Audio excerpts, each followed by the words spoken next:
تعالیٰ نے قرآن مجید کی یہ خاصیت بیان فرمائی کہ یہ لوگوں کے لیے ہدایت ہے، فرقان یعنی کہ حق اور باطل کے درمیان فرق کرنے والی کتاب ہے۔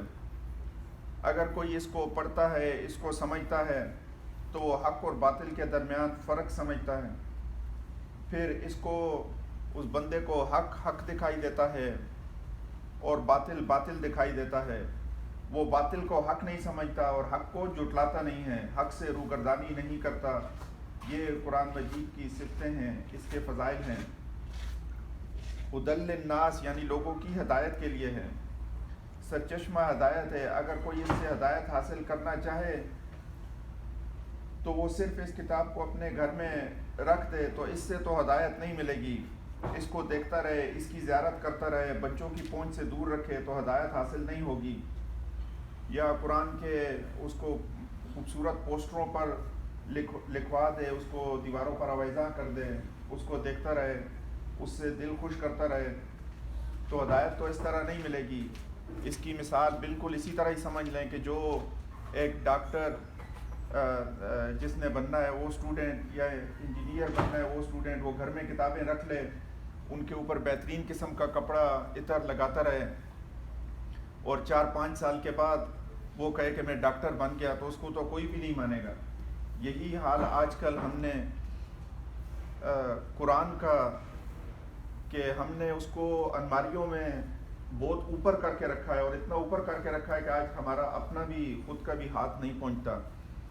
تو بچوں کو ہم نے کیا پڑھانا ہے؟ تو میرے محترم بھائیوں، قرآن اللہ کی کتاب یہ زندہ لوگوں کے لیے ہدایت کا ذریعہ ہے، ہم نے صرف مردے بخشوانے کے لیے رکھ دیے۔ یہ میں نہیں کہتا کہ دعا نہیں کرے قرآن پڑھ کے جو فوت ہو گئے، دعا ضرور کریں، لیکن یہ کتاب زندوں کے لیے ہے، ہدایت کا ذریعہ ہے۔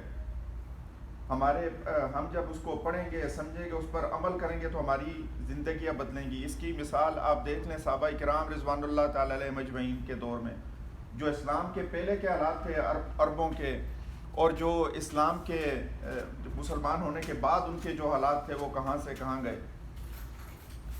آج ہم اپنی مسلمانوں کی حالت دیکھتے ہیں تو اس میں یہی چیز ہمیں صاف نظر آتی ہے کہ آج ہم نے اللہ کے قرآن کو چھوڑ دیا تو اللہ نے ہمیں چھوڑ دیا۔ میرے بھائیو، جو کتاب اللہ کو پڑھے گا، سمجھے گا اور عمل کرے گا وہی کامیاب ہوگا، ہدایت صرف اسے ہی ملے گی۔ جو کتاب اللہ کو پڑھتا ہے تو وہ یہ خواہش، تو اس کے دل میں یہ خواہش آتی ہے کہ اسے سمجھوں تو صحیح، پھر اگر اللہ کسی بندے کو کتاب اللہ کی سمجھ دیتا ہے تو اس پر عمل کی توفیق بھی اسے ملتی ہے۔ اور اگر اس کو پتہ ہی نہیں کہ اللہ کی کتاب کیا کہہ رہی ہے تو اس نے کہاں سے ہدایت حاصل کرنی ہے اور کہاں اس کے اندر عمل کی توفیق پیدا ہوگی۔ آخرت کے مرحلوں میں سے سب سے پہلا مرحلہ جو برزخ یا قبر جسے کہتے ہیں، وہاں بھی کتاب اللہ کو پڑھنے والا، سمجھنے والا اور تسبیح کرنے والا وہی کامیاب ہوگا۔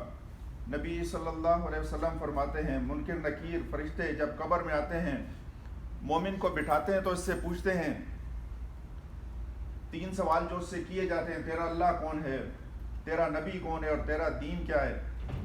تو ان سوالوں کے جواب میں جو مومن ہوتا ہے اس کے جواب تو یہی ہوتے ہیں، میرا رب اللہ ہے، محمد صلی اللہ علیہ وسلم میرے نبی ہیں اور میرا دین اسلام ہے۔ تو فرشتے اس سے کہتے ہیں کہ تجھے کیسے پتہ چلا کہ تیرا رب اللہ ہے، دین اسلام ہے؟ تو وہ شخص جن کو تمہارے اندر مبعوث کیا گیا رسول ہے، نبی ہے، تجھے کیسے پتہ چلا؟ تو وہ آگے سے جواب دیتا ہے کہ میں نے اللہ کی کتاب کو پڑھا، کتاب اللہ کی تلاوت کی، اس کو پڑھنے کے بعد اس پر ایمان لایا، سنا کے نہیں۔ تو یہ وہ جواب ہیں جو ایک کامیاب ہونے والا دیتا ہے، مومن دیتا ہے، سوالوں کے صحیح جواب دیتا ہے۔ وہ کہتا ہے کہ میں اس کو پڑھنے کے بعد اس پر ایمان لایا، اس کی تصدیق کی اپنے قول سے بھی اور اپنے عمل سے بھی۔ تو فرشتے اسے کہیں گے کہ اب تو سکون کی نیند سو جا۔ اللہ سبحانہ و تعالی ہمیں بھی ان لوگوں میں سے کرے جن کو فرشتے کہیں گے کہ سکون کی نیند سو جا۔ اس کے برعکس کافر کا جو معاملہ ہے، جس نے قرآن کو چھوڑ دیا، اس کے بارے میں نبی صلی اللہ علیہ وسلم کا فرمان ہے کہ جو اللہ کا باغی ہے، فاسق اور فاجر ہے، اس کے پاس فرشتے آتے ہیں اور یہی 3 سوال اس سے بھی کرتے ہیں، تیرا رب کون ہے، تیرا نبی کون ہے اور تیرا دین کیا ہے. یہی 3 سوال، اور وہ ان تینوں سوالوں کے جواب میں یہی کہتا ہے لا ادری لا ادری، ہاں مجھے نہیں پتا، مجھے نہیں پتا. میں نے لوگوں کو سنا جو وہ باتیں کہتے تھے میں بھی وہی کہتا تھا جیسے وہ کرتے تھے. محترم بھائیو، آپ دونوں کا اللہ سبحانہ و تعالی ہمیں ان لوگوں سے بچائے جو یہ جواب نہیں دے سکیں گے. آپ دونوں کا فرق سمجھیں.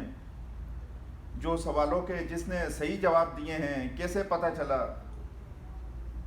یہ کتاب اللہ کا قاری ہے، اسے سمجھتا ہے، اس پر ایمان لاتا ہے، اس کی تصدیق کرتا ہے. اور وہ جو سوالوں کے جواب صحیح نہیں دے سکا وہ کہتا ہے کہ لوگ اس طرح کی باتیں کرتے تھے تو میں بھی لوگوں کی باتوں میں جیسے وہ کرتے تھے میرا بھی وہی حال تھا. تو میں آج دیکھوں، ہم میں سے ہر بندہ دیکھے کہ میرا کیا تعلق ہے قرآن سے. اور جو پڑھے گا ہی نہیں، جو سمجھے گا ہی نہیں، اس کا کیا حال ہوگا. آج ہم دیکھیں کہ اگر ہم فون، آج کل تو سوشل میڈیا کا دور ہے، پہلے اخباروں کا دور ہوتا تھا. صبح سویرے اخبار لے کے پڑھنی شروع کر دی، آدھا پونا گھنٹہ پڑھی، پھر اس کے اوپر تبصرے کیا، آدھا پونا گھنٹہ اس میں گزر گیا. کبھی ہم نے جو مسجد میں سنا، درس سنا قرآن حدیث کے بارے میں، سنت کے بارے میں، کبھی بہت ہی کم لوگ ہوں گے جو اس کے بارے میں بات کرتے ہیں. اکثر لوگ تو اور نہیں جی شرم آتی ہے، بس وہ آگے اس کے بارے میں بات ہی نہیں کرتے. اور اخبار کے، سوشل میڈیا کے، آج کل جو سیاسی لیڈر ہیں ان کے آپس میں گھنٹوں کے حساب سے تبصرے کرتے رہتے ہیں. آج ہم نے قرآن کو چھوڑا تو قرآن والے نے ہمیں چھوڑ دیا. جس طرح قرآن میں نبی صلی اللہ علیہ وسلم کا ارشاد ہے یا رب ان قوم اتخذوا ھذا القرآن مہجورا، نبی صلی اللہ علیہ وسلم فرمائیں گے قیامت والے دن یا اللہ میری امت کے ان لوگوں نے قرآن کو چھوڑ دیا تھا. اللہ سبحانہ و تعالی ہمیں محفوظ رکھے ان لوگوں کے بارے میں جن کے بارے میں نبی صلی اللہ علیہ وسلم کمپلین کریں گے. اس کی مثال اس طرح ایک اور حدیث سناتا ہوں آپ کو کہ قیامت والے دن آپ کی جو سفارش کی جائے گی، قرآن، نبی صلی اللہ علیہ وسلم کا فرمان ہے کہ سورہ بقرہ اور سورہ آل عمران پڑھا کرو، یہ تمہارے لیے سفارش کریں گے قیامت والے دن اللہ سبحانہ و تعالیٰ کے حضور. اب دیکھیں یہاں پہ ہمارا کوئی کام پڑ جائے اور وہ مشکل ہو اور ہمیں پتہ چلے ہمارا کوئی دوست ہے جس کا جاننے والا ہے، کوئی وزیر ہے، MNA ہے، MP ہے یا وزیر اعظم ہے، اور وہ ہماری سفارش کرے گا تو ہم کتنے خوش ہوتے ہیں. جب یہاں سے بھی جاتے ہیں اور ہمارا کوئی ایئرپورٹ پہ لگا ہوا ہو، اپنا دوست ہو، جاننے والا ہو، تو لائن سے جو بندہ نکل کے اس کو بس یہی ہوتی ہے کہ کسی طرح میں اپنے گھر پہنچ جاؤں. اس کا سفارشی آیا ہوا ہے، اس کو لائن کے آخر میں سے لے کے آگے لے کے چلے گیا، اس کو اسٹیمپ وغیرہ لگوا کے باہر نکلوا دیا جلدی سب سے پہلے. تو آپ دیکھیں جو اللہ سبحانہ و تعالیٰ کے حضور قیامت والے دن آپ کے لیے سفارش کریں گے وہ کون؟ وہ قرآن اور روزہ ہوں گے، صحیح حدیث میں آتا ہے. تو ہمیں اس وقت جس وقت کسی کو بولنے کی بھی اجازت نہیں ہوگی، جس وقت کسی کو بولنے کی اجازت نہیں ہوگی، قرآن آپ کے بارے میں سفارش کرے گا. روزہ کرے گا، روزہ کہے گا یا اللہ میں نے اسے دن کے وقت کھانے پینے اور شہوات سے روکے رکھا، اس کے حق میں میری سفارش قبول فرما. قرآن کہے گا کہ یا اللہ میں نے اسے رات کو نیند سے روکے رکھا، اس کے حق میں میری سفارش قبول فرما. آخر میں آپ صلی اللہ علیہ وسلم نے فرمایا ہر شخص محنت اور کوشش کر رہا ہے اور اپنے نفس کا سودا کر رہا ہے، کوئی نیکی کر کے اسے آزاد کرا رہا ہے اور کوئی گناہ کر کے اسے ہلاک کر رہا ہے. مطلب یہ ہے کہ ہر انسان کسی نہ کسی کوشش میں مصروف ہے. اگر وہ اللہ کا فرما بردار بنے گا تو اپنے آپ کو اللہ کی ناراضی اور اس کے عذاب سے بچا لیتا ہے، اور اگر اس کا نافرمان ہے تو اپنے آپ کو ہلاکت، تباہی اور بربادی کے گڑھے میں دھکیل رہا ہے. اسی طرح صحیح مسلم کی ایک حدیث ہے قرآن مجید پڑھا کرو کیونکہ یہ قرآن قیامت کے روز سفارشی بن کر آئے گا. اسی طرح فرمایا قرآن تمہارے حق میں حجت ہوگا یا تمہارے خلاف حجت ہوگا. یعنی جس نے قرآن کو پڑھا، سمجھا اور اس کے احکام کی پابندی کی تو یہ یقیناً قرآن اس شخص کے حق میں حجت اور فلاح و نجات کی دلیل ہوگی. اور جس نے اس کو پڑھا ہی نہیں، پرواہ کوئی نہیں کی، غفلت کا شکار رہا، اس کے احکام کی خلاف ورزی کی، تو ظاہر ہے کہ قرآن اس کے خلاف حجت ہوگا. جس طرح کہ میں نے کہا نبی صلی اللہ علیہ وسلم اللہ سبحانہ و تعالیٰ کیا مقدمہ دائر کریں گے کہ یا رب ان قوم اتخذوا ھذا القرآن مہجورا، یا اللہ میری امت کے ان لوگوں نے قرآن کو چھوڑ دیا تھا۔ اسی طرح نبی صلی اللہ علیہ وسلم نے فرمایا اللہ قرآن کے ذریعے قوموں کو عزت دیتا ہے اور قرآن کے ذریعے ہی ان کو ذلیل کرتا ہے لوگوں کو۔ تو میرے محترم بھائیوں، اس مختصر سے وقت میں یہ چند گزارشیں آپ کے سامنے گزارشات پیش کی ہیں۔